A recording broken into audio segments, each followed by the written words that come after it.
함께 만드는 언론 미디어 협동조합. 여기는 국민TV. 함께 만드는 언론 미디어 협동조합. 여기는 국민TV.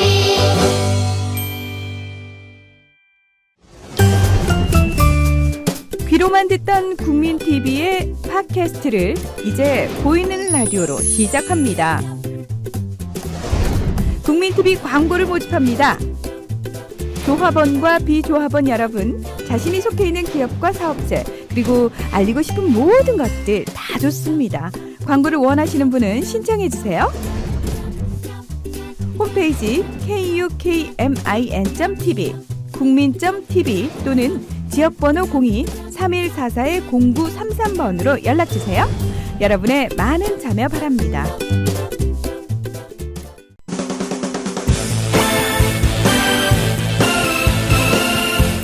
예비군, 민방위 훈련장 같은 안보 특강은 가라.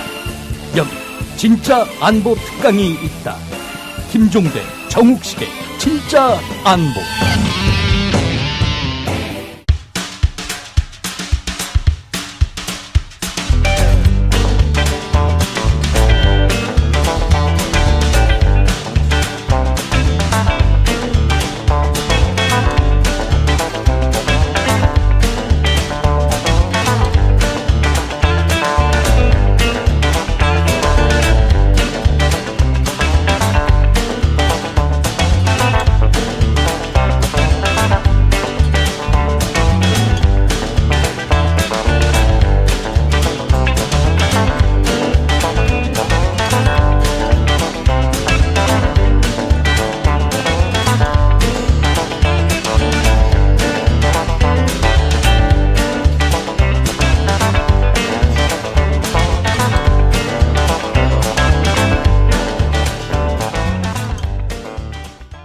네, 청취자 여러분들 안녕하십니까?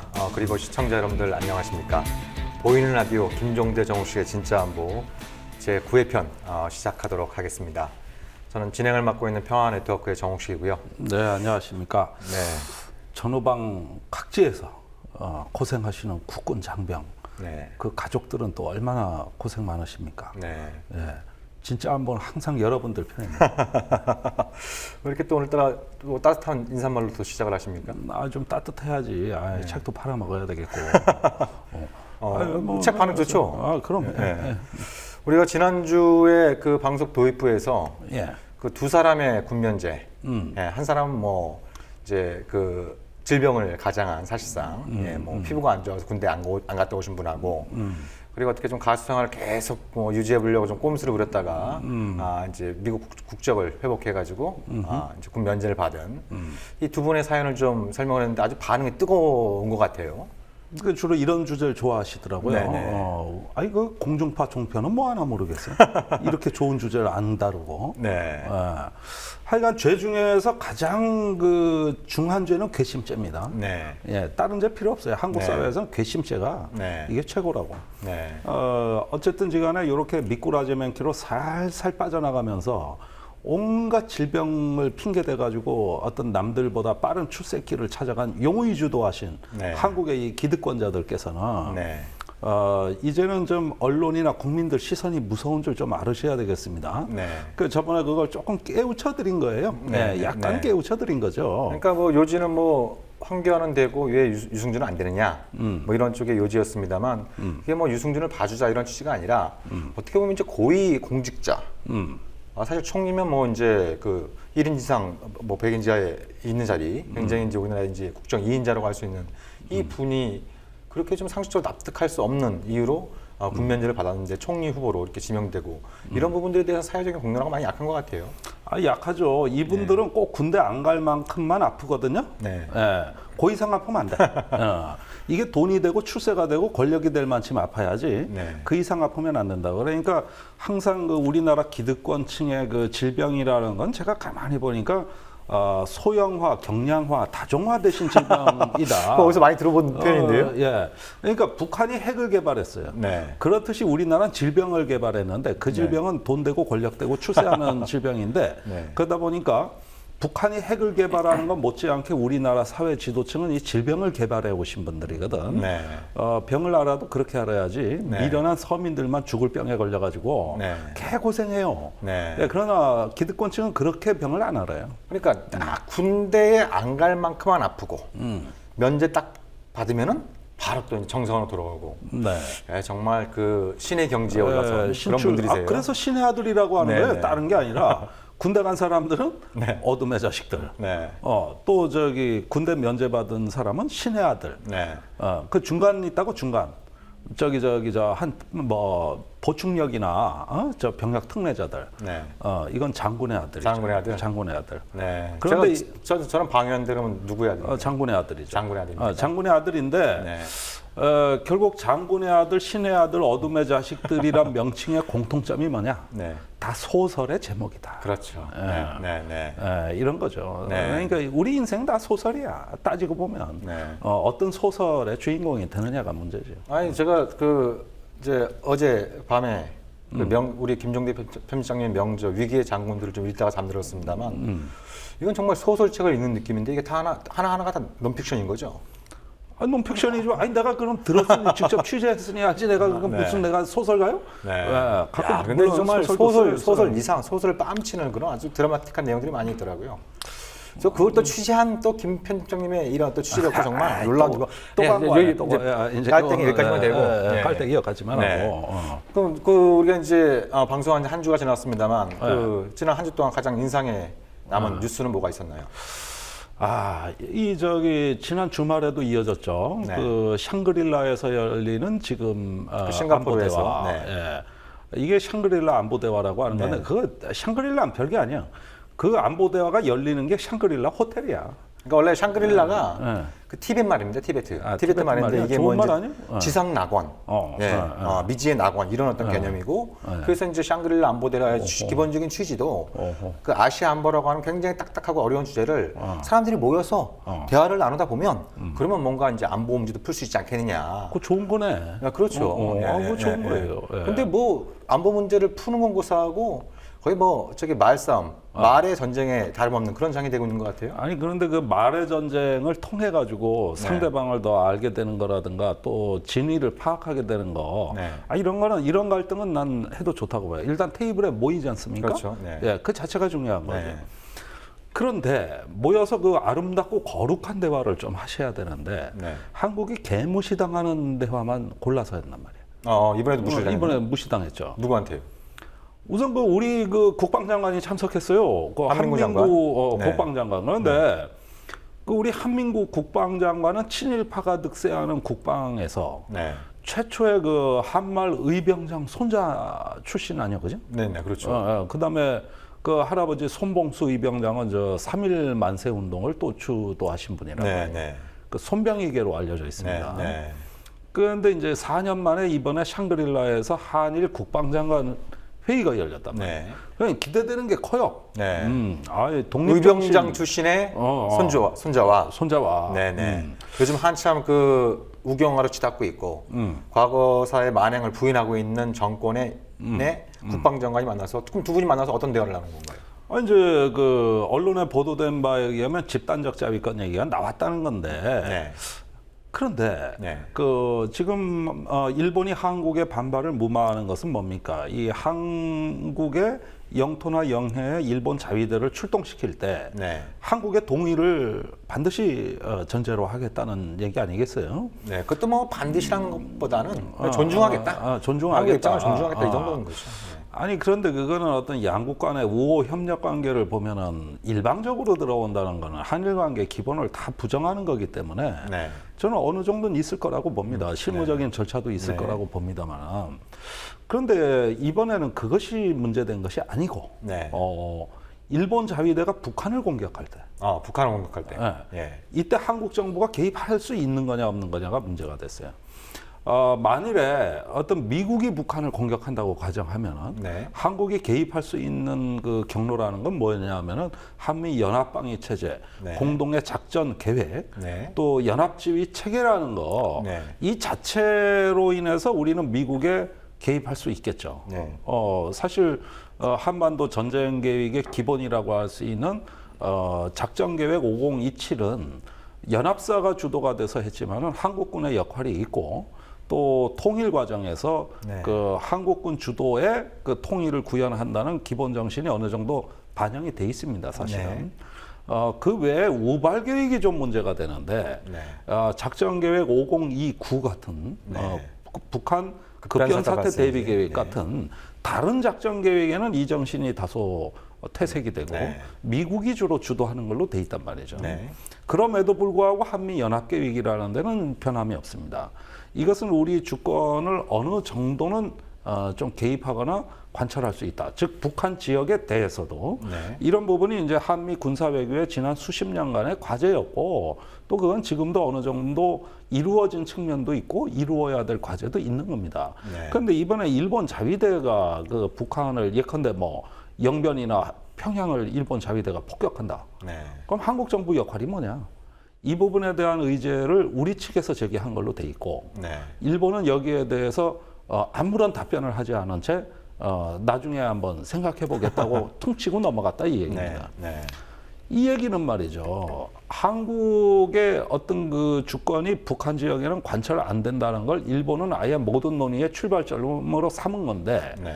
이 부분에 대해서 일본이 얘기할 때 한국이라고 안 쓰고 꼭 대한민국이라고 합니다. 네. 그거는 북한에는 조선민주주의 인민공화국이라는 주권국가가 있고 네. 남측에는 대한민국이라는 네. 휴전선 이남에서만 합법적인 그 주권국가가 있는데 일본은 대한민국을 상대하는 것이 아니라 조선민주주의 인민공화국을 상대로 하는 것이므로 한국 정부는 여기서는 제3자 논외가 된다는 것을 간접적으로 우리한테 표시한 거예요.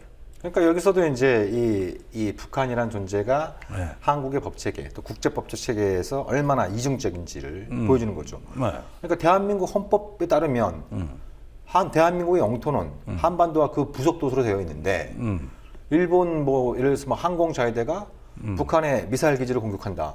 그럼 대한민국 헌법상으로는 대한민국을 공격한 셈이 되는 거죠. 그렇죠. 그렇죠. 근데 국제법적으로 이제 유엔에는 남북한이 별개의 국가로 동시에 지금 가입한 이런 상황이기 때문에 국제법적으로 또 조선민주주의인민공화국은 별도의 나라. 근데 그러니까 이제 일본의 논리는 그거죠. 그러니까 별도의 나라를 공격하는데 왜 한국의 대한민국 정부의 동의를 받아야 되느냐. 배 나와라. 네. 이런 거죠. 논의 네. 자체를 일본은 지금 피하고 있습니다. 네. 그거는 개무시하는 거예요. 네. 한국에 뭐 아무리 그래봤자 우린 국제법대로 한다. 네. 이렇게 얘기해버린 겁니다. 네. 그런데 일본 참 많이 컸어요. 아니 옛날 육자 회담 할 때나 그 전에 네. 김영삼 정부 때 사자 회담 할 때나 사실 우리가 주도하면은 기웃기웃거리면서 끌려오던 나라가 네. 이제는 거꾸로 미국 여기 기 살려준다고 저만치면 앞서 나가고 아니 한국이 뭘 얘기하자 그랬는데 무시해버리네? 큰 형님이 뒤에서 잘 봐주고 계시잖아요. 예. 큰 형님이 잘 봐주고 계시니까. 예. 얼마 전에 뭐 아베 신조 일본 총리가 미국 가서 아주 그 융성한 대접을 받았으니까 너희도 이 정도 대접 받을 수 있어? 이제 기가 미국이 살더니. 미국이 뭐 일본만큼 너희들을 잘 봐줄 것 같아? 뭐 이런 또 이제 좀 이 자신감, 이 자만심이 이 발동하고 있는 거죠. 아니 저렇게 나올 줄 알았어요. 예. 어쩐지 미국이 너무 기를 살린다 싶더라고. 네. 이거 이제 저러다 미국 가서 돌아오면 이제 한국에 쌩 까고 나올 거라고 저도 어디 다른 방송 가서 얘기했어요. 네. 근데 요즘 얘기하면은 딴 데 가서 하라고 우리 몰라? 그러면서 아니 그러면은 일본이 평양을 폭격했다. 그랬을 때 북한이 일본을 보복을 할 수 없을 땐 누구한테 보복을 하겠습니까?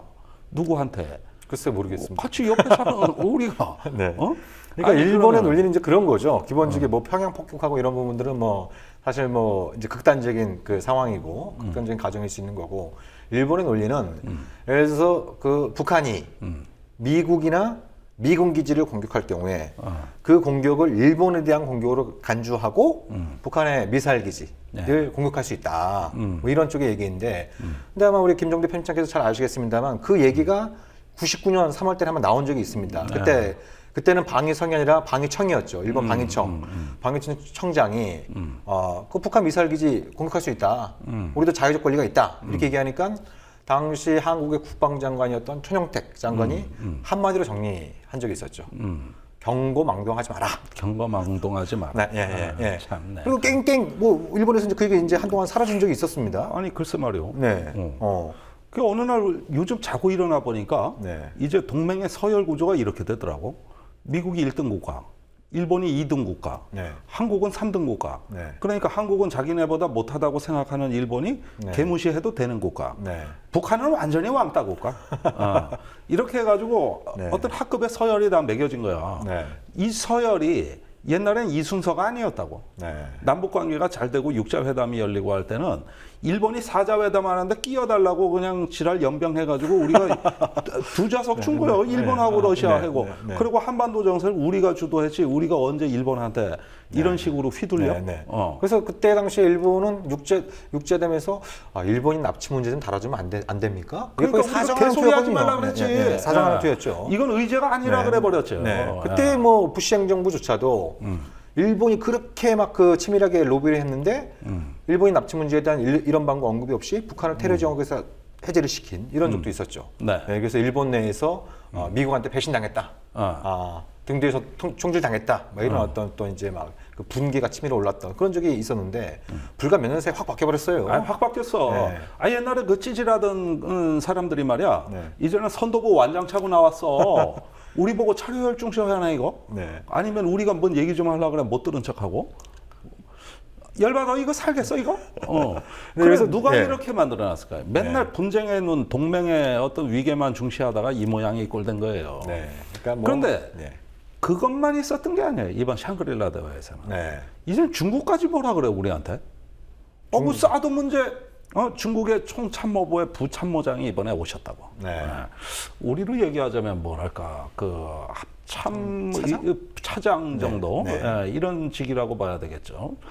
그런데 그 사드 문제 가지고 요즘 사드 문제가 약간 시끄러워지만 사실은 박근혜 대통령 이제 방미도 있고 네. 사실 조금 이제 쿨다운해서 네. 지켜볼 여지가 많아요. 네.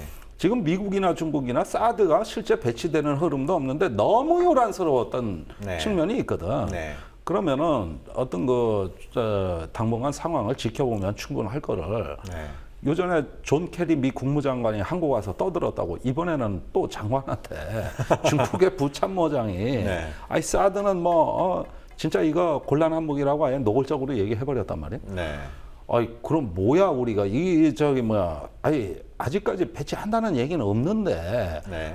벌써 잔소리 듣는 것도 한두 번이지 이렇게 같은 얘기 계속 들으면은 중국이 이게 지금 남의 나라 이거 내정 간섭하는 거 아니냐 또 이제 조선일보 뭐 이런 데서 떠든다고 네.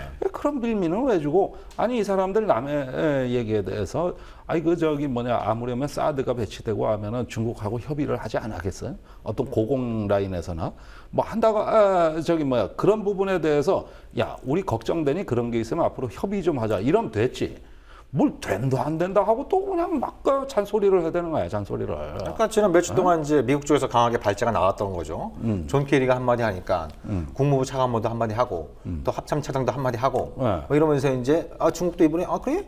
미국이 저렇게 세게 나와? 그럼 우리도 한마디 해야지. 뭐 이런 어떤 분위기인데 제가 좀 짐작컨대 좀 중국 쪽에서 가장 우려하는 시나리오 중에 하나는 한국 정부가 사드 좀 보내달라 이렇게 미국한테 요청하는 그래서 그걸 갖다 미리 좀 입단속을 하겠다 뭐 이런 정도의 취지를 갖고 있는 것으로 보여요. 그런데 외교라는 것이 그렇게 어떤 동네방네 떠드는 게 아니라 그런 우려가 있으면 진지하게 협의하는 절차가 있는 겁니다. 그런데 미국 중국이 지금 떠드는 폼은 뭐냐 하면은 한국 정부 중간에 놓고 그냥 동네방네 그냥 귀에다 대고 그냥 막 소리 왁 써대는 악써대는 식으로 지금까지 최근에 몇 개월간 이래 있는데 가만히 있는 한국 참 이게 도대체 지금 뭐 이쪽에서 지금 악쓰고 저쪽에서 악쓰고 그놈의 사드 언제쯤 현실화될지도 난 모르겠지만 뭐 생산 중이라 그랬는데 저게 제대로 되는 건지 테스트는 언제 하는 건지 우리 지금 아무것도 내용 모른다고.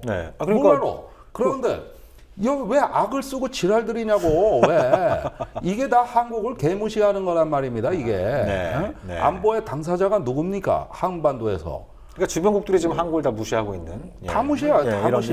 뭐 북한 포함해서. 자, 이 정부가 저는 후반기로 갈수록 이제 두고 보십시오. 외교 안보에 재난이 옵니다. 재난. 네. 그 재난 사태가 뭔지 아십니까? 뭐죠? 완전히 동네에서 왕따 되는 거예요. 네. 예. 그리고 북한은 더 하잖아요. 네. 그러면은 이런 상황으로 지속되는 이번에 그 샹그릴라 안보 대화에서 원래는 말이죠. 지난달에 우리가 기조연설을 안 해서 영국 대표한테 항의도 받았어요. 네. 한국은 안보 정책이 없냐? 왜 연설 안 하냐? 네. 그러니까 외국에 가서 완전히 입이 그냥 셧다운 네. 돼버리는. 네. 예, 이렇게 되고 다 우리한테 와서 악쓰고 그다음에 진짜 우려되는 거 얘기하면 못 들은 척하고 네. 이런 적이 있었나? 내 기억으로는 없다고. 요즘 같이 이렇게 무시당하고 산 적이 있었냐고. 그러니까요. 내가 알기로 없거든. 네. 예, 우리가 평화공전, 즉 동아시아에서 다자 안보를 견인하고 주도할 때는 우리가 주도했습니다. 네. 한반도 정세를 우리가 주도하고 주변국들이 우리한테 끌려오거나 또는 존중할 수밖에 없는 처지였습니다. 그런데 지금은 뭡니까? 남들이 다 주도하고 우리가 눈치 보고 네. 뒷북치고 다녀야 되는 이런 국면이 됐는데, 아니 지금 그 지상파 종편이나 그 주요 언론들이 이런 부분에 대해서 위기의식도 없고 쓰지도 않아요. 오로지 북한 뉴스만 전달하기 바쁘니까요. 북한 위협만 네. 부풀리면 부각시키면은 이 모든 게 다 합리화가 돼. 네. 이런 걸 떠드는 전문가도 없어. 그러니까요. 그러니까 지금 우리가 샹그릴라 얘기로 시작을 하고 있습니다만 네. 그와 거의 동시에 이제 이 때 아닌 뭔가가 하나 등장했어요. 예. 그 미국에서 그 민간 택배 업체가 뭐 하나 한국에 보냈다가 오산기지에 보냈다가 지금 발칵 뒤집혔습니다. 예. 참 희대의 해괴망측한 참 네. 아주 살다가 내가 별일 다 봐. 네, 네. 이게 지금 우리가 21세기에 살고 있는 게 맞나 이런 생각이 들 정도로 이 가장 치명적이고 가장 대표적인 그 생물 무기인 탄저균이 그것도 살아있는 상태에서 오산 공기지로 들어오고, 예. 그걸 뭐 22명이 그게 노출돼가지고 이 감염된지 안 됐는지 지금 이제 그 면밀히 이제 지금 뭐 진찰받고 있는 이런 어떤 상황이 있는 것이고. 근데 그게 들어왔는데 한국 정부는 일체 모르고 있고, 예. 미국 언론이 쭉 자기들 9개 주에 이렇게 배달했다. 그리고 플러스 알파로 하나 알고 보니까 외국에도 하나 나갔대. 어디야? 한국이래. 어디야? 오산공기지야. 이러면서 이제 지금 뭐 국내에 알려지게 되고 있는 이런 어떤 상황이에요. 예. 참 내가 참. 그러니까 이거 지금 관련해서 뭐 주한미군도 그렇고 한국 국방부도 그렇고 일부 언론들도 그렇고, 야, 북한의 탄저균이 얼마나 많은데 그거 대비하려면 훈련해야 되는 거 아니냐? 그러니까 우리가 익스큐즈 하고 넘어가자. 뭐 앞으로 뭐 그런 검역 절차 이런 것들 좀 보완하고, 아니, 북한의 그런 생화학 무기 대처하려면은 이 탄저균 들어와서 이거 훈련해야 되는 거 아니냐? 이런 식으로 이렇게 퉁치고 넘어가려고 하는 이런 어떤 분위기가 있어요. 아니 제가 뭐 종편에 나와 얘기하는 전문가들 보니까 네. 이거 별거 아닙니다 이래. 네, 탄저균이 별거 아니다. 아이고 연구용이고 네. 그러면서 아예 그 주한미군 공보관 대변인 같이 네. 이렇게 하는 거 보고 참 어리 빠져도 보통 어리 빠지신 분이 아닙니다. 이 탄저균은 이게 저기 가난한 나라의 핵무기입니다 이거. 네. 이게 그냥 유통되고 비행기 타고 폴폴 날아다닌다고? 네. 아니 저기 우리 상식적으로 얘기합시다. 상식적으로. 네, 네. 국가의 안전이란 게 뭡니까? 국가의 안전. 우리 주권이란 건 또 뭐야? 이런 거를 갖다가 아무 대책도 없이 그냥 방치하고 그냥 주한미군이 하는 일이니까 형님들 하시는 일인데 네. 우리가 너무 이거 갖고 떠들지 말자 이런 식이라면 네. 아니 그렇다면은 도대체 이 나라의 안전과 주권을 우리가 최종적으로 얘기할 수 있는 우리의 관리 장치, 보호 장치란 게 과연 있는 거냐 말이야. 네. 아니 이게 도대체 내가 여기서 이런 얘기를 떠들 필요가 없는 자명한 얘기를 가지고 네. 그러니까 우리 사회에 주한미군이 신성화돼 있는 거의 종교화돼 있는 수준이 어디까지 갈 수 있는가를 이번에 그렇죠. 보여주고 네. 있는 것이나 네. 다름이 없는 거예요. 네. 사실 애슐린 카터 미 국방장관은 한민구 장관한테 정중히 사과했습니다. 네. 이거 정말 미국 정부가 잘못한 거다. 네. 재발 방지 하겠다. 네. 책임을 지겠다. 이랬거든요. 네. 아니 국내에선 괜찮다 그랬는데 왜 저렇게 사과를 할까? 국내에선 괜찮다는데 네. 이거 뭐야 앞으로 그런 실수 되풀이하라는 겁니까? 네. 더 보내라는 얘기입니까? 아니 미국이 봐도 상식적으로 합리적인 수준에서 보았을 때 무조건 잘못한 거지. 이런 데는 동맹이고 뭐고 없는 거예요. 그럼요. 국가 주권의 아주 필수 네. 기본만 얘기하는 겁니다. 아니 그거를 그 미 국방부마저도 솔직히 이건 좀 우리가 쪽팔린 짓이다. 이거 그럼요. 좀 미안하다 이렇게 이거. 세계 초일류 국가라는 미국에서 예, 그리고 초일류 어. 군대라고 하는 미군에서 그렇지. 그리고 더군다나 이 탄저균은 그 미국의 탄저균에 대한 일종의 트라우마를 갖고 있지 않습니까? 네. 그러니까 이제 9.11 테러가 발생하고 며칠 뒤에 그렇지. 뭐 언론사 기자들, 뭐 정치인들한테 뭐 이상한 뭐 소포 같은 게 배달이 되고 딱 뜯다 보니까 거기서 탄저균이 나와가지고 5명이 죽고 뭐 이런 일이 발생했단 말이에요. 네. 그래서 이 탄저균은 미국 내에서도 특급 관리 대상이거든요. 예, 예. 그래서 이거는 탄저균을 관련해서 어떤 연구 개발, 어떤 프로그램이 진행되고 있는지조차도 극비 상황입니다. 예. 극비 상황으로 이렇게 묻어두고 있는 이런 어떤 상황인데 이게 그냥 뭐 민간 택배 업체한테 이게 뭐 그때도 9.11 테러 직후에 그 탄저균도 출처가 어디냐 네. 이거 갖고 말이 많았는데 일부 과학자들은 미국의 국방연구소에서 이게 유출된 걸로 의심하는 사람들이 굉장히 많았어요. 그럼 밝혀졌습니다. 밝혀졌나? 이제 이 생물무기 프로그램에 종사하던 사람이 그걸 이제 탄저균을 보낸 것으로 나중에 밝혀졌죠. 그게 뭐 아랍인들이라든지 테러리스트들이 아니라 뭔가 정신질환을 앓고 있는 그런 어떤 미국인. 이 탄저균을 프로그램에 참여하고 있던 미국인이 그럼 소포를 발송했던 것이죠. 예. 야, 그걸 당하고도 저 짓을 그러니까요. 그걸 자, 그 탄저균 그때는 그 작은 사건이 미국의 시스템 전체를 다 뒤흔들었다고 봐야 됩니다. 네. 우리는 처음에 그 9.11 테러가 있고 나서 한동안 미국의 시스템이 정상화되는 데는 굉장히 오랜 시간과 비용이 필요할 걸로 봤어요. 네. 사실 여객 시스템이 붕괴된 것이고 네. 우편 시스템이 붕괴된 것이고 네. 이게 그게 사회 인간 생활에 필요한 기본 인프라 아닙니까? 네. 이러면서 미국 사회가 치른 그 비용은 아마 1조 달러가 넘을 거예요. 네. 그런 어떤 모든 파괴에 대한 복구라는 정신적 트라우마까지 감안했을 때 네. 그것은 21세기의 가장 중요한 사건이었습니다. 네. 가장 치명적인 사건이었습니다. 그렇죠. 그런데 이랬던 나라가 살아있는 탄저균을 대충 넣어서 택배 보냈다? 그런데 우리 정품 몰랐다? 그런데 괜찮다? 참, 나 진짜 이건 개탄하게 말 수 없는 거야. 그러니까 이게 좀 짚어봐야 될 문제가 몇 가지 있습니다. 그러니까 지금 이제 현행 소파, 그 한미 행정협정에 따르면 미 합중국 군대에 탁송되는, 그러니까 보내지는 이제 물품 같은 경우에는 한국 정부가 이거에 대해서 뭐 검역이나 세관 검사를 못하게 하지 않도록 면제받고 있는 이런 내용이 있어요. 예. 그러면 미군이 뭘 갖고 들어오는지는 적어도 알아야 되는 거 아닙니까? 행정협정엔 그렇게 돼 있지만 이 탄저균과 같은 이런 류의 어떤 생물 어떤 그 무기 또 어떤 그 검역이 반드시 필요한 것은 또 우리 국내법에는 질병관리본부에 신고하게 돼 있습니다. 네. 원래 검역을 하게 돼 있는 그렇죠. 거예요. 이거는 그러니까 한미 행정협정에서 그렇게 해놨다 손 치더라도 우리 국내법이 또 있는 거거든요. 그걸 안 지키는 거예요, 그냥. 행정협정이 그것을 다 합리화, 정당화 해주는 것이죠.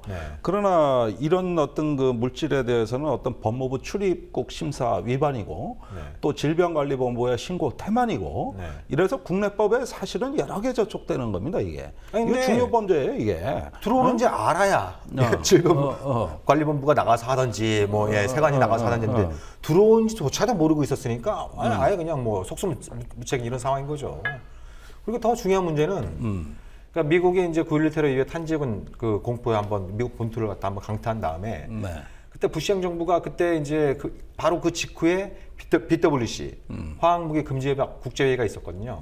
그래서 여기 막 국무부 차관보인 존 볼튼, 뭐 네오콘의 떠벌이라고 불리는 뭐 이런 사람이 이제 가갖고 북한 막 연락에 욕합니다. 지금 이런 어떤 대량 살상 무기, 특히 탄저균과 같은 위험한 무기를 보유하고 있는 나라에 대해서 북한에 대해서 막 성토하고 막 그렇기 때문에 이제 너희들이 악의시키 되는 거다. 이런 식으로 막 몰아붙이고 막 그랬었거든요.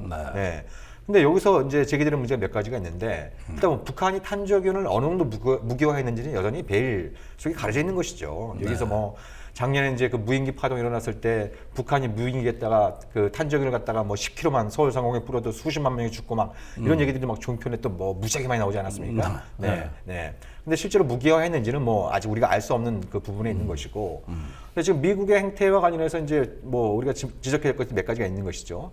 첫 번째는 미국은 생물무기 금지협약 가입국입니다. 가입국이에요. 그래서 이 조약에 뭐 여러 가지 내용들이 있습니다만 그 중에 가장 중요한 것 중에 하나가 상대방이 누구든 그 여타를 따지지 말고 화학무기, 아니 생물무기, 그리고 그 이제 뭐 살아있는 세균이라든지 생명체를 못 보내게 돼 있습니다. 예, 예. 그러니까 엄밀히 말하면 이번에 탄저균을 그 한국에 반입한 오산규제 반입한 이거는 생물무기 금지 협약을 위반했다라고 이렇게 해석할 수 있는 그런 어떤 소지가 있는 것이죠. 국제조약도 위반이죠. 네, 네. 이런 부분이 하나 있는 거고 또 하나 이제 중요한 부분은 미국의 생물무기 프로그램이 또 배일 속에 있습니다. 예, 예. 그러니까 미국은 공식적으로 1969년에 그 이전에 가동하던 생물무기 프로그램을 모두 다 폐기하겠다 이렇게 얘기를 했는데 2003년 그 가을에 미국의 이제 그 원자력 과학자 협회부에서 폭로한 내용이 있습니다. 부시 행정부가 대규모의 비밀 생물무기 프로그램을 가동하고 있다. 그 내용을 폭로했고 사실상 부시 행정부도 그걸 시인했습니다. 시인하면서 뭐라고 그랬냐면 이거는 철저하게 방어적 목적이다. 라고 얘기를 합니다. 그러니까 이제 국제사회에서 막 이제 막 벌떡처럼 들고 일어난 거죠. 아니, 너희들이 이라크의 그 대량殺무기를 갖고 있다고 막 빡빡 우겨서 침공해서 그 수많은 사람들 죽인 만큼 미국이 그 생물무기 프로그램이 방어용인지 어떤 용도인지 검증을 받아야 될 거 아니냐, 확인을 받아야 될 거 아니냐. 네. 그러니까 또 부시 행정부 하는 얘기가 안 돼. 이건 우리 안보와 직결된 문제고, 그리고 이건 미국 기업의 이익과 직결된 문제이기 때문에 우리는 사찰받지 못하겠다. 그렇게 돼버린 거예요. 그래서 그 이후로 미국의 생물무기 프로그램이 어느 정도까지 또 어느 정도 수준에서 진척되고 있는지는 아무도 모르는 것이죠. 아무도 몰라. 그러면은 이번에 이 탄저균이 왔다고 하는 것은 말하자면 이런 식으로 우습게 탄저균을 보낼 수 있는 그 판단력이란 것은 네. 그 배경에 어떤 프로그램이 있느냐가 더더욱 궁금해지는 거예요. 네, 네. 이거 국정조사감이야 이거. 네. 이건 한국에서 이거 저기 대대적인 어떤 그 네. 아이 그 뭐 성완종 게이트 수사 하나마나 한 그 실력 좋은 검사들 다 똥볼 차고 있잖아 지금. 네. 이런 부분에 대해서는 이거는 국제형사재판소 특별검사들이 파견돼야 돼 이거. 아니 그래야 되는 거예요 이게. 네. 미국이 그걸 예상했는지 ICC에 미국은 가입을 또 안 했죠. 또 안 했지. 네. 예. 안 해도 조사할 수 있어요. 네. 예. 그러면은 이 저기 뭡니까? 이거는 국제조사, 국제사찰. 아니 지금까지 미국이 모든 세계 안보에 개입하는 명분이 저 깡패 국가들 저 화생방 무기 개발한다는 거 아닙니까? 그렇죠. 예. 그걸 여태까지 명분으로 다 해왔는 그 도덕적 표상이자 세계 어떤 표준이라고 할 수 있는 미국이 네. 이번에 이런 실수에 대해서 아무렇지도 않게. 네. 이거 그나마 또 사과 정도는 해서 말로만 사과하고 그냥 넘어가려고 그랬는데 네. 요것마저도 황송해서 못 받는 한국 정부.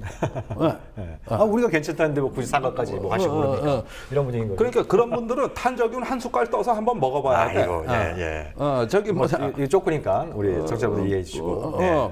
그래서 탄저균 먹어서 군대도 좀 빠지시고 병역도 면제받고 이왕이면 공직을 영원히 면제받으시면 돼요. 네. 그렇지 이게 국가 안보, 국민 주권에 있어가지고 가장 기본이 뭐냐를 네. 망각한 이런 처지, 네. 이런 어떤 그 정부라는 거는 참 개탄을 금할 수가 없습니다. 이게. 그러니까 지금 탄저균 소동이 벌어진 다음에 뭐 정부나 언론이나 이런 쪽에서 주로 하는 얘기가 뭐 예를 들어서 뭐 소파에 관련된 규정을 좀 개정해야 된다.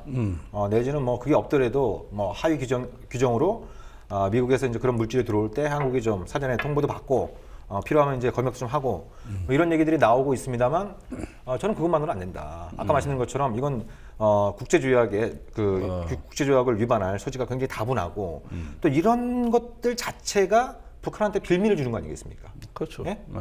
미국이 뭐 대량殺무기 무슨 그 확산 방지를 해서 그렇게 막 전쟁을 벌이고 그렇게 전 세계에서 난리를 치는데 너희들이 정작 이 탄저균을 갖다 반입하는 건 뭐라고 설명할 거냐? 예, 마치 이제 이 똥 묻은 개가 겨 묻은 개 나무라듯이 이렇게 이제 막 그 북한에서 빌미를 삼게 되면은 북한 문제를 풀기가 오히려 더 어려워지는 이런 부분들이 있기 때문에 이런 문제들 같은 경우는 미국이 몸을 보이고 한국 정부도 미국한테 몸을 보여라. 네. 이렇게 얘기를 해야 되는데 이게 지금 너무 이제 거꾸로 음모스 넘어가는 것 같아요. 예, 그러니까 이런 문제에 대한 우리의 어떤 그 보도 내지는 공론화되는 어떤 그 지금의 양상 같은 경우 보면은 최근에 우리 국가의 어떤 기본이 그 망각되고 있다는 네. 이런 어떤 생각이 듭니다. 일전에 그 사드의 한반도 영구 배치를 그 미 합참 차장이 네. 또 미 국무부 차관보가 거론할 때에도 네. 우리 정부가 정말 이 사람들한테는 뭔가 네. 아주 우습게 보이는구나. 네. 이런 느낌을 지울 수가 없었어요. 그러니까 한국 우리하고는 정부는 아무 협의도 없이. 아무 협의도 없이. 그리고 영구 배치라는 건 이제 국제정치학 용어에서 사라진 겁니다. 이거 사전에 없는 얘기예요. 아니 모든 건 협의해서 어떤 그 필요에 의해서 하는 건데 영구적이라는 표현, 영구 없어. 영구 없어. 사전에 영구 없다. 이런 것들은 그걸 외교부의 고위 관리가 어떤 국제 정치에 그런 영향을 주는 어떤 문제를 가지고 이렇게 막말에 가까운 표현을 썼다는 거. 이건 한국의 주권 안중에 없다는 얘기. 요즘 한국이 이 사람들 눈에는 없어요. 그러니까 1년 12달 365일 중에 한국에 대해 생각해 보는 건 일주일도 안 되는 것 같아. 일주일도 안 돼. 정부가 그토록 사드 문제에 관련해서 우리는 쓰리노. 미국한테 요청받은 바도 없고 협의한 바도 없고 따라서 결정된 바도 없다. 이렇게 계속 좀 톤다운을 시도를 하고 있는데 여기다 대고 미국 국무부의 차관 보란 사람이 우리는 한반도에 영구 배치를 고려하고 있다. 이렇게 대놓고 얘기하니까 중국의 이제 부참모장이 야, 니네 갖다 놓으면 큰일 난다. 이렇게 이제 이런 식으로 해서 이제 동네 북신사로 전락하고 있는 이런 모습들을 보여주는 것 같아요. 지금은 말로만 오고 갑니다. 지금은 말로만 오고 가는데 언젠가 이게 지정학적인 변동으로 연결되는 빌미가 되면 맞아. 그 오늘자 그 한겨레 신문 보셨어요? 사드 관련해서? 봤습니다. 예. 그 아주 주목할 만한 내용이 있더라고요. 그 낯익은 사람 포스톨 교수가 나왔더라고요. 루이스 교수하고 포스톨 교수가 그 사드의 레이더로 이용되는 X밴드 레이더, 특히 이제 그 ANTPY라 불리는 그 전방 배치 레이더를 하고 북한의 그 동풍 5 이 궤적을 갖다가 나름대로 시뮬레이션을 돌려본 결과 한국에 배치될 경우에 그 이제 중국의 대륙간 탄도 미사일이 이륙 이후에 그리고 또 이제 탄두가 분리되기 전에 한 3,000km 안팎 정도는 사드 레이더가 탐지가 가능하다. 그리고 그 레이더 정보를 갖다가 알래스카에 있는 뭐 이제 북부 사령부나 공군기지에 보내게 되면 이 이제 알래스카나 그 캘리포니아에 배치된 그 GBI 지상 배치 유격 미사일로 조기에 유격 시도가 가능하기 때문에 자기들이 판단하기엔 중국은 절대 이 문제를 그렇게 쉽게 넘어가지 않을 것이다. 이렇게 이제 분석한. 이분들이 어찌됐든 미국에서 이제 인정받고 있는 MD에 관련된 최고의 기술적인 전문가들이기 때문에 이분들의 분석을 한번 우리가 한번 좀 이렇게 유의미하게 볼 필요는 있을 것 같아요. 그렇죠. 어쨌든지 간에 말로써 이렇게 오고 가는 거친 언사의 이면에는 국제정치의 진실이 있는 겁니다. 지금은 어떤 떠오르는 중국을 견제하겠다는 것이 미국 안보 전략의 최우선 과제라는 것은 이미 공식 문서상으로 다 나온 거예요. 그렇죠. 모든 군사 전략이 그것을 구현하는데 집중되고 있습니다. 그런데 북한의 어떤 미사일 못 보던 게 나오고 그게 무섭고 해서 한반도 국민, 우리 어떤 시민들을 걱정해서 미국이 거액을 투자해서 아직 완성되지도 않은 걸 생산을 서둘러서 최우선적으로 한반도에 배치해 줄 거라는 순진무구한 정말로 천진난만한 이런 것들의 국제정치의 진실이라고 믿는다면 그거는 남의 나라에 잡아먹히기에 딱 좋은 나라다. 그렇게 머리가 나쁘냐? 이거는 이익이 있는 겁니다. 그리고 우리 국제정치에서 그 사람들 현실주의자들이 이제 미국에 득세하는데 그 관점에서 보더라도 그렇습니다. 이 세상에 도덕적 나라라는 건 존재하지 않습니다. 도덕적 나라, 비도덕적 나라, 또 깡패국가, 선왕국가 이런 것들은 어떤 국민들에게 하나의 어떤 그 이미지를 부여하기 위해서 만들어낸 것이지 모든 국가는 똑같이 자기 이익과 생존을 추구하게 마련이다. 결국은 자기의 안전, 생존이 중요하다. 이게 어떤 미국의 정통 현실주의 사상에 입각해서 보더라도 그런 것이 주된 판단이 돼야 되는 겁니다. 그렇다면 미국이 무슨 그 성경에 나오는 가브리엘 천사처럼 항상 한국의 수호신이 되기 위해서 아낌없이 자기의 모든 걸 다 우리한테 주는 나라냐? 그렇게 선하냐? 북한은 절대 악이냐? 이렇게 선악 개념으로 국제 정세를 보면은 뭐가 보이냐 하면은 이제는 어떤 그 흐름이 안 보이면서 무분별하게 우리의 분별력이 사라져서 결국은 주수는 거밖에 없는 거예요. 오로지 형님한테 주수는 거밖에 없는 겁니다. 이제 탄저균보다 더한 게 들어와도 이제는 우리가 앞서서 미국 정부가 반성해도 우리가 변호해 줄 거라고. 지금 그런 양상으로 가고 있는 거예요. 그런데 이런 어떤 그 사드에 대해서 이것이 북한의 노동 미사일을 그 요격하기 위한 거라는 것은 그렇게 둘러대는 것은 지금에 와서 이제 대부분 드러나고 있지만 미사일 사기극입니다. 미사일 사기극이에요. 이거는 미국이 만들어낸 하나의 가공의 이미지에 불과한 거지 목적은 중국 견제입니다. 그런데 똑같은 사기극을 북한도 합니다. 저기 뭐 노동 미사일을 실제로 한국에 쏜다는 이런 어떤 그 제스처. 그다음에 그 모조품에 불과한 잠수함 발사 미사일을 사진 원판이 아니라 PDF 파일에서 오려 붙이기 한 뽀샵한 사진. 예. 이런 것만 공개해 가지고 진짜 가졌는지 아니면 조작인지 의심스럽게 애매한만 우리한테 너희들끼리 논쟁해라. 애매한. 예. 너희들 그러니까 논쟁해라 이런 거예요. 한국의 그 안보 전략가들이 세 파로 쪼개졌어요. 네. 사드파. 사드파. 사드가 신의 한 수다. 네. 네. 또 하나는 킬체인파. 킬체인파. 예. 북한이 그거 쏠 것 같으면 필요 먼저 때려야 된다. 먼저 때리는 된다. 게 최고다. 네.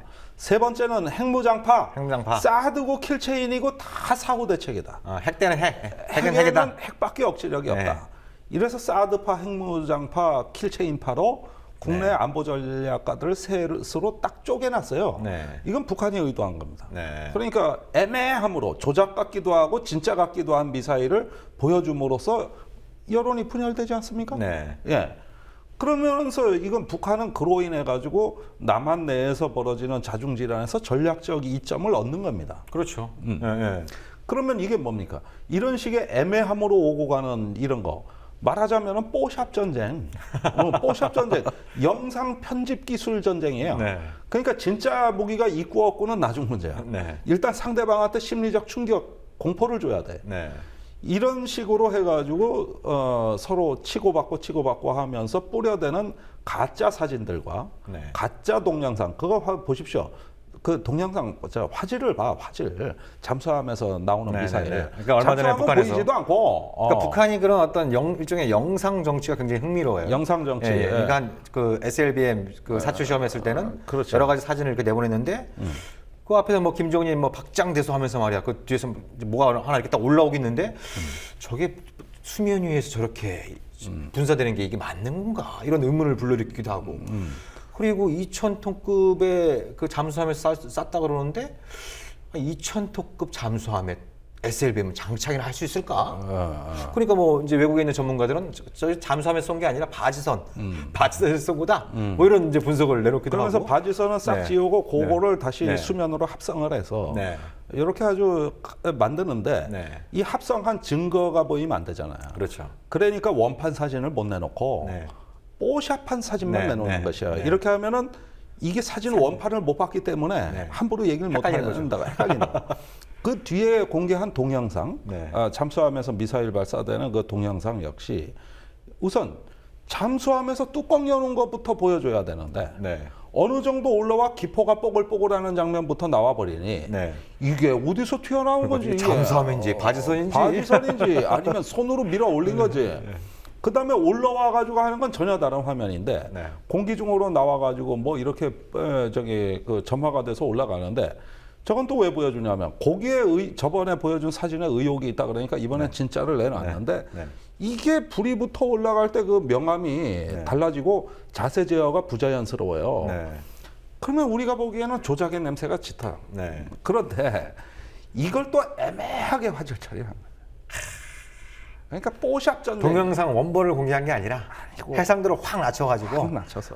또 이거 갖고 뭐 너희들끼리 감론을 봐 한번 벌여봐라. 감론을 해봐라. 뭐 한국 국방부는 조작이 아니다라고. 근데 얼마 전에 그 미국 합참사장 윈필디는 그 미국의 국제전략문제연구소에서 영상 편집이라 그랬어요. 영상 편집이라는 표현을 안 썼습니다만 뭐라고 했냐면 영상 편집자가 더 영리하다. 그러니까 북한은 이게 성공한 것처럼 막 정치 선동꾼들은 그 막 보여주고 싶어 조작했다는 하지만 얘기지 뭐야, 그거. 네. 근데 영상 편집자가 더 영리했다. 어. 그들은 우리를 믿게 하고 싶어 했다. 어. 그렇지만 북한이 SLBM 갔는데 아직까지 많은 시간이 필요하다. 이런 식으로 얘기를 했어요. 네. 아니 그러니까 그러면 도대체 누구 말을 믿어야 되는 건지 모르겠어요. 미국에서는 뭐 그렇게 알고 허허 하는데 한국에서는 무섭다고. 네. 그러면서 저기 조선일보 같은데 네. 당장 국방 정책 바꿔야 된다 그런 거 네. 아닙니까? 네. 그 수중 킬체인 해야 된다는 거 아닙니까? 더 나가서 핵무장 해야 된다. 우리가 뭐 사드도 고민을 받고 킬체인도 고민을 받는데 역시 가장 확실한 건 핵이다. 이렇게 주장하는 분들도 계시잖아요. 국가 안보가 애들 장난이야? 지금 장난해? 네. 예. 그래가지고 지들끼리 세패로 갈려져 싸워요. 네. 이렇게 하면서 무언가 북한이 보여준 만큼 우리도 이제 상응하는 공포를 북한에 줘야 네. 공포의 균형이 맞는다 이게. 그게 네. 핵 대 핵이라는 거죠. 네. 네. 이걸 공포의 균형이라고 하는 겁니다. 네. 그러지 말고 그냥 공포의 상호 거래라고 그래. 그렇죠. 그게 더 표현이 낫네. 예, 상호 거래. 예, 예. 균형은 무슨 균형? 한쪽에서 살짝 보여주면 어. 그 공포심을 또 조장해갖고 뭔가를 또 팔아먹거나 이익을 챙기려고 하는 사람들이 있고. 있고. 그런 사람들을 믿고 북한이 살살 또 하나하나씩 보여주고. 그러니까 북한이 보여주는 네. 건 뽀샵이니까 네. 제조 비용이 싸다고. 네. 근데 우리는 뽀샵만 공개할 수가 없는 민주국가 아니야, 우리가. 네. 네. 우린 진짜 사야 되거든. 네. 그러니까 우리가 부담해야 될 정치 군사 비용이라는 건 뭐 이건 뭐 북한하고 비교가 안 되죠. 네. 그러니까 우린 실제로 해야 되니까 북한은 간신히 따라잡는 거고 북한은 네. 저만치 앞서가지만 네. 북한은 뭐 앞서 나가다가 안 되면 뽀샵 처리하면 되잖아. 네. 네. 이런 전쟁, 이 영상 뽀샵 전쟁이 이게 안보의 실상이고 네. 나머지 실상은 뭐냐면 한국이 무기를 많이 사야 된다는 요것만 진실인 거예요. 요것만. 네, 네, 네. 또 그러니까 웃는 사람이 따로 있는 거예요. 붙잡고 매달려야 네, 된다는 네. 이것이 진상이. 그리고 이 집마저 안 하면 네. 이렇게 해서라도 수십조 원 앞으로 킬체인, 사드 또 한국형 MD에 쏟아붓지 않으면 네. 이 안보 전략가들은 자존감이 무너져서 견딜 수가 없다고. 네. 우리는 북한에 보여줄 게 없다. 이래가지고 천신만고 끝에 국민들 허리띠 졸라매가지고 그 값비싼 첨단 무기 다 사는 거는 이렇게 해서 북한의 공포를 안 보여주면 네. 우리는 북한의 협박만 당하고 징벌할 수 없는 국가. 네. 그럼 뭘 의미하는 거야? 자존감이 무너져 못 살겠다는 거야. 네. 그러면 저거 뽀샵이라고 웃으면 넘어갈 일을 네. 북한이 우리한테 제공한 공포를 안 받아버리면 될 걸. 네. 예, 그걸 다 수용하고 나서 실제 지갑에서 돈을 꺼내야 되는 네. 예, 이런 무지몽매한 안보를 하시겠다는 겁니다. 네.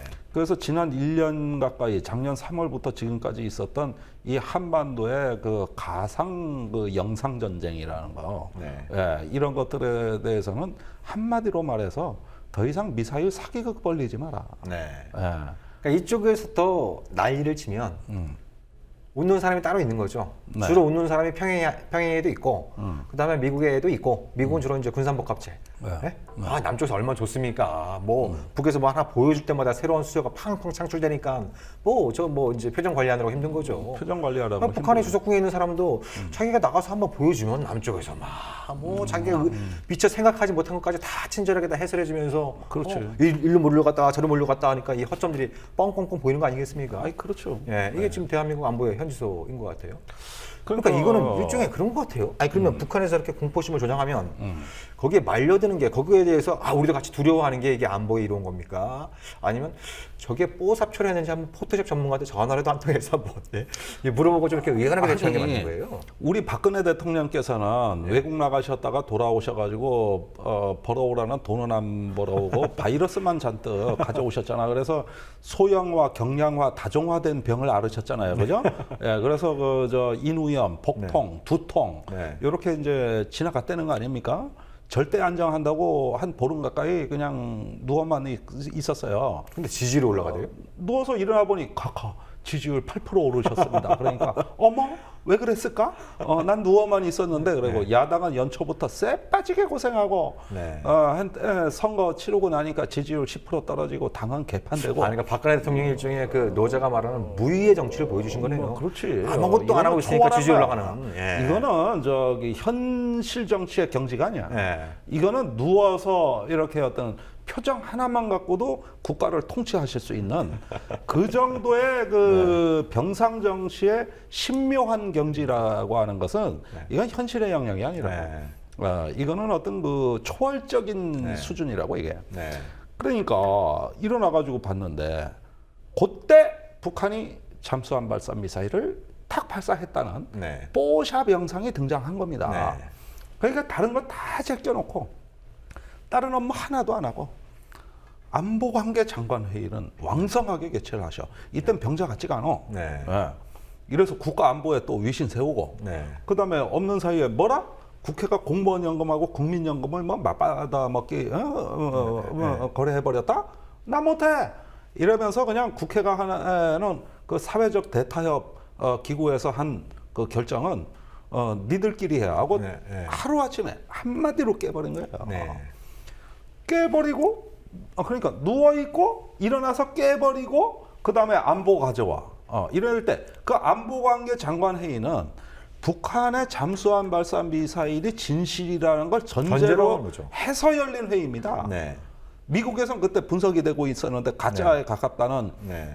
기술적 분석이 나오고 있는데 우린 진짜라고 장관들 다 모아놓고 네. 그걸 또 매일 했어요. 그 뒤로 보십시오. 한 3차례 열렸을 겁니다. 네.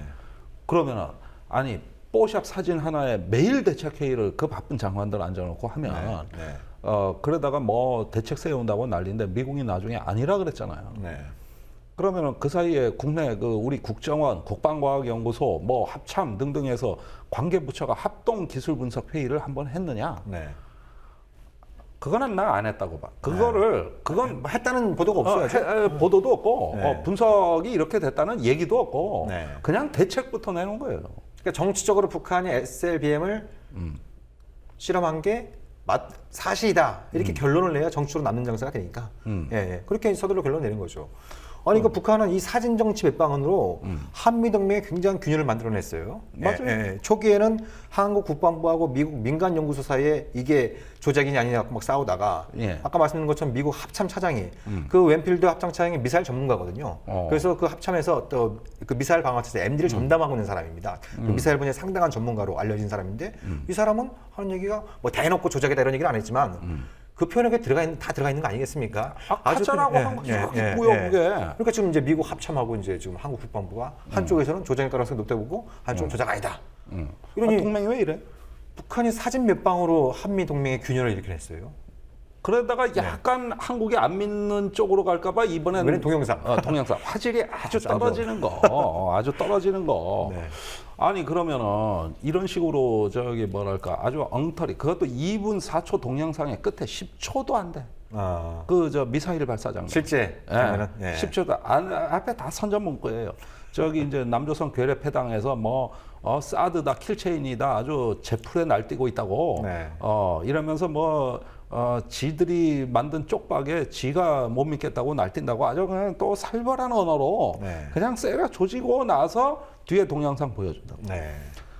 그러면은 북한 말을 다 믿어왔기 때문에 저 동영상은 진실일 거 아니야. 우리가 그렇게 헤매고 있다는 거 역시 네. 진실인 거 아니냐고. 네. 그게 종북주의잖아요. 그러니까요. 저게 종북이야, 저게. 네. 북한이 발표한 사진, 영상 이런 걸 추정하는 게 종북이래요. 그렇죠. 북한의 그 그리고- 선전을 네. 심리전을 듣고 그대로 해는, 네. 그대로 믿고 따르는. 네. 그래서 안보관계 장관 회의를 해버리는. 네. 이거는 북한의 심리전에 놀아나는. 네. 그거였는데 사이버 사령부나 이런 거 심리전단 국정원에 만들어 가지고 북한의 심리전에 대응하기 위해 그 조직을 만들어 대선 개입도 했다는 거 아니야? 그게 네. 종북 세력 척결 북한의 사이버 심리전 대응팀을 그걸 그렇죠. 만들었다는 네. 거 아니야? 네. 그런데 저렇게 북한의 사이버 심리전에 잘 놀아나는 정권이 있는데 네. 거기에 완전히 하수인들 동업자들이 다 청와대 국방부 조선일보에 모여 있는데 네. 그 사람들보다 더한 종북주의자 누굴 잡는다고 사이버사를 만들고 심리전단을 만들어? 네. 내가 보기엔 여기 다 있는데. 네. 어. 그러니까 북한의 그 심리전 내용을 갖다 열심히 대한민국 대통령부터 열심히 유포하고 있는 거 아닙니까? 안보, 소위 말하는 안보 관계 장관이란 분들이 네. 네? 그리고 그 주무부처가 뭐 이런 어떤 상황에 있는 거고. 자기만 겁먹지 않으면 대한민국 심리전에 빠질 이유가 없어. 네. 그 저 댓글 안 달고 댓글 그런 공작 안 하고 그 댓글이 뭐 종북 세력 낚으려는 미끼라는데 네. 그래봤자 한 명도 북한 공작원 잡은 거 없고 이걸로 잡은 것도 없어요, 솔직히. 그렇죠. 네. 그냥 댓글 공작이야. 네. 몇 천만 건, 뭐 몇 백만 건 다 올려. 그렇게 심리전에다 심리전에 지들이 말려들었어. 매일 심리전 하다가 노이로제가 걸리다 보니까 내 심리가 객관화가 안 되고 네.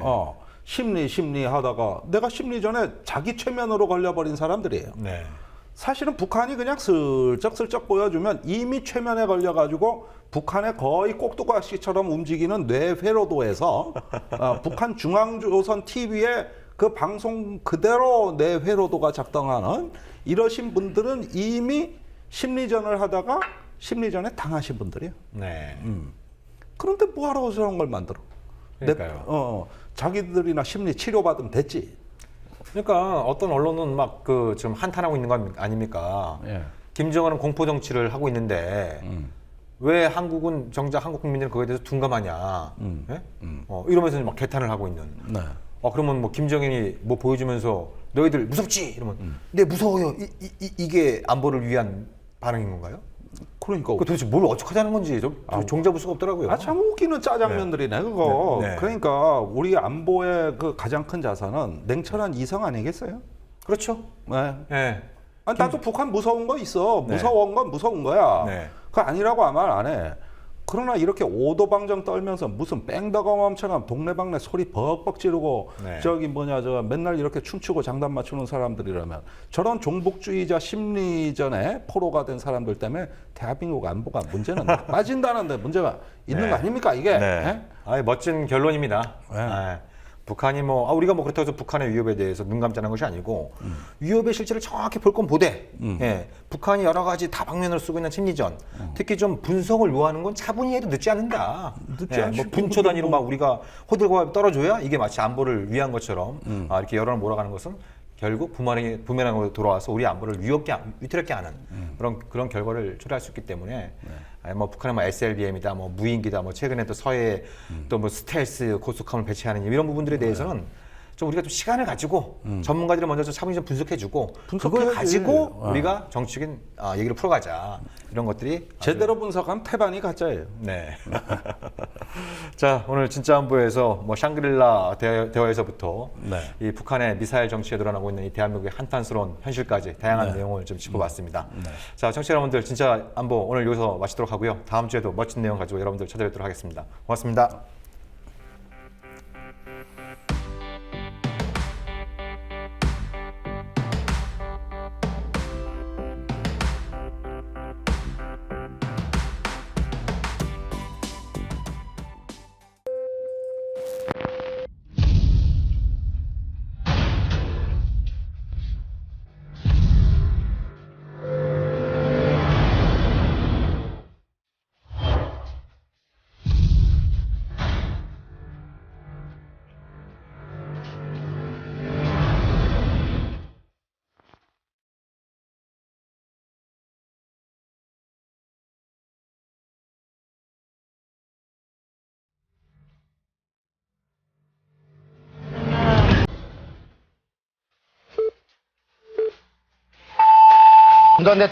전두환 대통령은 오늘 민정당 창당 기념 박근혜 대통령이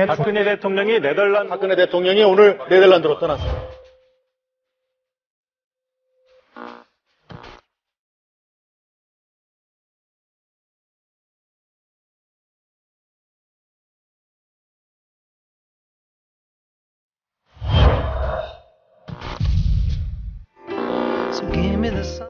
신선한 원두, 향긋한 커피가 있는 여기는 미디어 협동조합 국민카페 온에어.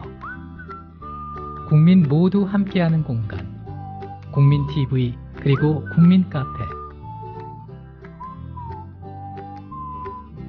달콤한 커피에 사랑과 정성을 듬뿍 담아드립니다. 향기로운 커피가 있는 곳, 자유롭게 책도 볼 수 있고 사람 향기도 느낄 수 있는 넓은 문화공간, 생생한 라이브 공연, 그리고 도심 속 작은 미술관까지 낭만이 있고 여유를 즐길 수 있는 쉼터, 나눔과 사랑이 넘치는 카페, 국민카페 온에어. 우리는 국민TV 조합원. 보기만 해도 힘이 나는 조합원. 다 함께 만나볼까요?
국민TV 조합원.